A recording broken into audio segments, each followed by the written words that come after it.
हम लोग सेल के बारे में, सेल के फंक्शन, सेल के स्ट्रक्चर, सेल के कंपोजिशन के बारे में स्टडी करने वाले हैं। So first of all cell क्या होता है, what is cell? Cell is a fundamental unit of life, यानी कि विदाउट सेल लाइफ इम्पॉसिबल है। सो सेल जो है एक बहुत इम्पॉर्टेंट यूनिट है, फंडामेंटल यूनिट है।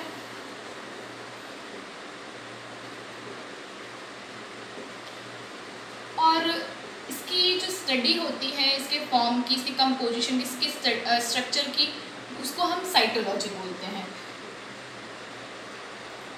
साइटोलॉजी। सेल जो है प्री एग्जिस्टिंग होता है, दैट्स मीन वो पहले से प्रेजेंट होता है, और वही सेल जो होता है वो जो क्या करता है, डिवाइड होता है, डिवाइड होकर के न्यू सेल का फॉर्मेशन करता है। सो सेल पहले से ही प्रेजेंट होता है तो ही वो न्यू सेल का फॉर्मेशन करता है, अदरवाइज वो सेल का फॉर्मेशन नहीं हो पाता, इसलिए ये प्री एग्जिस्टिंग होता है।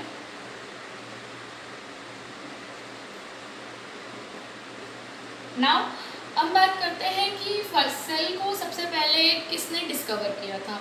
तो जो सेल को सबसे पहले रॉबर्ट हुक एक साइंटिस्ट हैं, उन्होंने 1665 के अंदर कॉर्क में इसको देखा था, जिसका स्ट्रक्चर उन्हें जब दिखा था वो एक हनीकॉम्ब के जैसा दिखा था।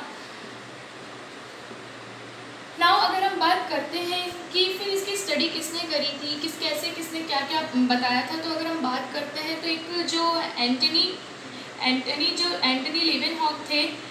लेवेनहॉक जो थे,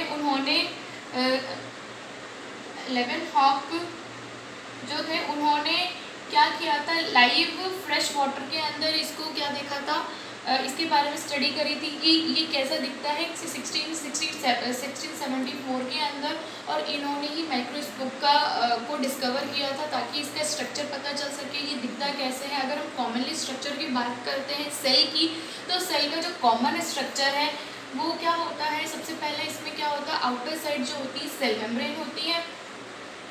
जो सेल मेम्ब्रेन का जो इम्पॉर्टेंट वर्क है वो ये है कि वो सेल को प्रोटेक्ट करती है किसी भी तरह के डैमेजेस या इंजरीज। नाउ इसके अंदर चारों तरफ क्या होता है, एक साइटोप्लाज्म फ्लूइड प्रेजेंट होता है, जो कि सेल को मॉइस्ट कंडीशन प्रोवाइड करता है। अगर ये नहीं हो तो सेल क्या हो, श्रिंक हो जाए, श्रिंक होने की वजह से उसकी डेथ भी हो सकती है। तो ये सेल को हमेशा मॉइस्ट कंडीशन में रखता है। इन बिटवीन इसके बीच के अंदर एक न्यूक्लियस प्रेजेंट होता है। न्यूक्लियस बहुत इम्पोर्टेंट रोल परफॉर्म करता है, क्योंकि यही है जो सेल के फंक्शन को कंट्रोल करता है, यानी कि ये मास्टर होता है, हेड होता है सेल का। अगर न्यूक्लियस ना हो तो सेल का कोई भी फंक्शन परफॉर्म नहीं किया जा सकता। तो सेल के अंदर न्यूक्लियस बहुत इंपॉर्टेंट होता है, और ये इन बिटवीन यानी कि बीच के अंदर सेल्स के प्रेजेंट होता है। अगर हम बात करते हैं न्यूक्लियस को किसने डिस्कवर किया था, तो न्यूक्लियस को रॉबर्ट ब्राउन ने डिस्कवर किया था। न्यूक्लियस को 1831 के अंदर उन्होंने फिर इसके बारे में बताया था कि इसके अंदर क्या क्या चीज़ें प्रेजेंट होती है, कैसे ये आगे सेल को के फंक्शन में हेल्प करता है। फिर इसके बाद अगर हम बात करते हैं साइटोप्लाज्म में प्रोटोप्लाज्म जो बोल सकते हैं, उसके बारे में जो बात करी थी वो पुटिन जी ने की थी। जी ने प्रोटोप्लाज्म को के बारे में बताया था। ठीक है, अगर हम बात करते हैं कि यहाँ पे फादर कौन है साइटोलॉजी का, तो साइटोलॉजी का जो फादर होते हैं वो है रॉबर्ट हुक। इन्होंने ही एक्चुअली सारी चीज़ें सेल के बारे में सबसे पहले बताई थी, इसलिए ये फादर है जो है साइटोलॉजी के। अगर हम सेल को देखें नंबर के बेस पे कि सेल क्या है, कितने नंबर में हम इसकी स्टडी कर सकते हैं, तो नंबर के बेस पे सेल को डिवाइड किया गया है टू टाइप्स के अंदर। जैसे कि फर्स्ट ऑफ ऑल है यूनिसेलुलर है, और दूसरा है मल्टीसेलुलर।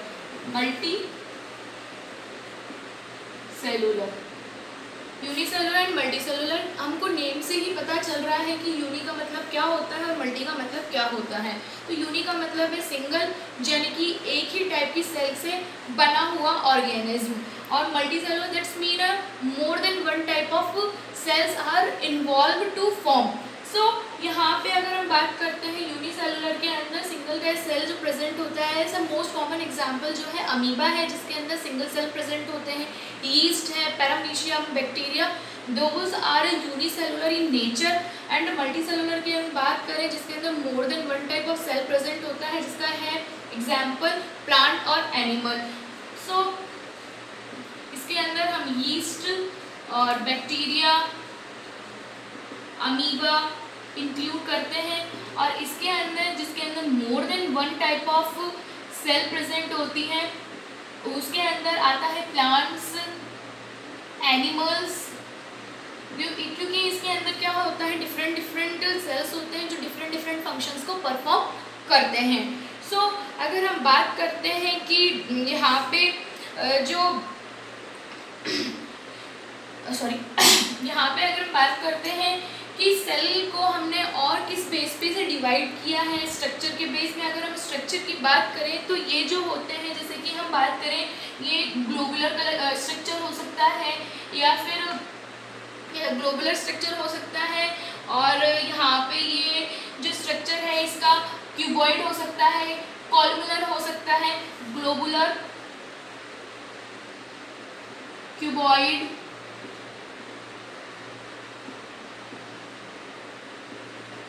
टाइप इसका स्ट्रक्चर होता है, शेप होता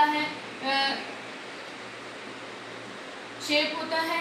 और अगर हम बात करते हैं प्रोकैरियोटिक सेल्स और यूकैरियोटिक सेल्स की, तो जो प्रोकैरियोटिक सेल्स जो होते हैं वो बहुत यानी कि प्री एग्जिस्टिंग यानी कि पहले से ही प्रेजेंट है ऐसा माना जाता है।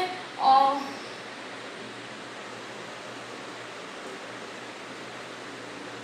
यूकैरियोटिक सेल्स, इसके अंदर क्या होता है, प्रोकैरियोटिक सेल्स के अंदर न्यूक्लियस एब्सेंट होता है और इसके अंदर न्यूक्लियस प्रेजेंट होता है। अगर हम बात करते हैं क्रोमोसोम्स की, तो क्रोमोसोम्स इसके अंदर सिंगल होते हैं और प्रेजेंट होते हैं साइटोप्लाज्म के अंदर। साइटोप्लाज्म क्योंकि इसके अंदर क्या होता है न्यूक्लियस एब्सेंट होता है, इसलिए साइटोप्लाज्म के अंदर जो क्रोमोसोम्स होते हैं वो स्कैटर्ड फॉर्म में यानी बिखरे हुए फॉर्म में प्रेजेंट होते हैं। बट अगर हम यूकैरियोटिक्स की बात करें तो क्रोमोसोम्स जो होते हैं वो न्यूक्लियस के अंदर प्रेजेंट होते हैं, प्रेजेंट इन न्यूक्लियस। और ये कैसे होते हैं, डेंस फॉर्म में होते हैं, डेंस कंडीशन के अंदर ये प्रेजेंट होते हैं और न्यूक्लियस के अंदर ही होते हैं। अगर हम बात करें इसके अंदर किसी भी तरह का कोई ऑर्गेनल्स नहीं होते हैं क्योंकि ये सिंगल टाइप के होते हैं। ऑर्गेनल्स जो होते हैं इसमें एब्सेंट होते हैं, कोई ऑर्गेनल्स नहीं होता, पर इसके अंदर डिफरेंट टाइप के क्या होते हैं, टाइप्स ऑर्गेनल्स प्रेजेंट होते हैं जो कि क्या करते हैं डिफरेंट टाइप के फंक्शन को परफॉर्म करते हैं सेल के अंदर। जैसे कि इसके अंदर माइटोकॉन्ड्रिया प्रेजेंट होता है, गोल्जी बॉडी है, mitochondria, Golgi body, endoplasmic reticulum, vacuoles etcetera इसमें प्रेजेंट होते हैं जो कि अलग अलग अपने फंक्शन को परफॉर्म करते हैं। बट इसके अंदर ये चीज़ें नहीं होती हैं और इसलिए जो भी इसका फंक्शन होता है प्रोकैरियोटिक सेल्स का वो सिंगल सेल के द्वारा ही परफॉर्म किया जाता है। अगर हम बात करते हैं कि इसके अंदर जो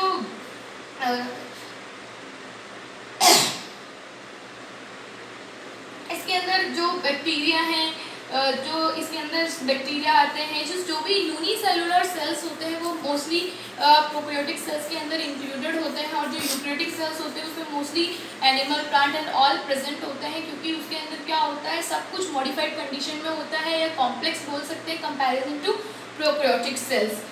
सो यहाँ पे अगर हम डीएनए की बात करें तो जो डीएनए जो होता है वो भी यहाँ पे क्या होता है स्कैटर्ड फॉर्म में होता है, यानी कि क्या होता है क्रोमोसोम्स के अंदर ही क्या होता है डीएनए प्रेजेंट होता है, यही जेनेटिक मटेरियल को क्या करता है आगे ट्रांसफर करता है। अगर हम देखें सेल डिवीजन की अगर बात करते हैं तो इसके अंदर जो सेल डिवीजन होता है वो सेल डिवीजन जो होता है इसके अंदर बाइनरी टाइप का होता है, बाइनरी टाइप का। बट अगर हम इसके अंदर यूकैरियोटिक सेल्स के अंदर बात करें तो इसके अंदर